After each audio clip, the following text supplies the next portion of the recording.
కేంద్ర మంత్రి బండి సంజయ్ వివాదాస్పద వ్యాఖ్యలు చేశారు. రాహుల్ గాంధీ పక్కా ముస్లిం అని, అతడి తాత పేరు ఫిరోజ్ ఖాన్ అని చెప్పారు.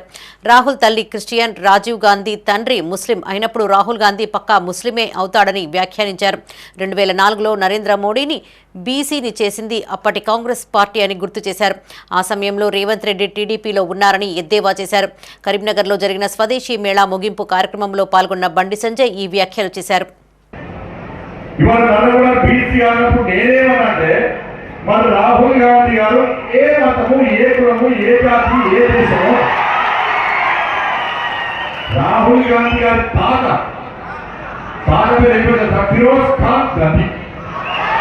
ఏ పేరు? పేరు ఫిరోజ్ ఖాన్ గాంధీ గారి పేరు. ఆయన ఎవరు? ఒక ముస్లిం. ఇవాళ కాంగ్రెస్ పార్టీ ఏమంటారంటే రాహుల్ గాంధీ పక్కా బ్రాహ్మణ్ అంటున్నారు. ఎట్లా బ్రాహ్మణ్ అంటారు?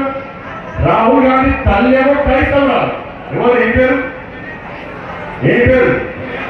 సోనియా గాంధీ. రాహుల్ గాంధీ తండ్రి రాజీవ్ గాంధీ. రాజీవ్ గాంధీ తండ్రి ఎవరు? ఫిరోజ్ ఖాన్ గాంధీ.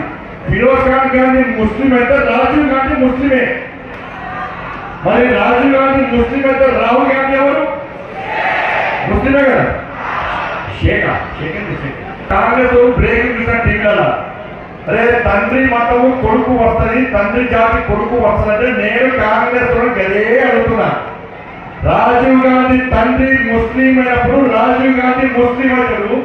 రాజీవ్ గాంధీ ముస్లిం అయినప్పుడు రాహుల్ గాంధీ ముస్లిం అవుతాడు. ఇది లెక్క. ఇప్పుడు మాట్లాడు నరేంద్ర మోడీ గారి బీసీయా? మరి ఇవాళ కాంగ్రెస్ పార్టీలు దీనికి సమాధానం చెప్పాలి. 10 జనవరిలో ఒక కులం లేదు, ఒక మతం లేదు, ఒక జాతి లేదు, ఒక దేశం లేదు. సోనియా గాంధీ ఇతని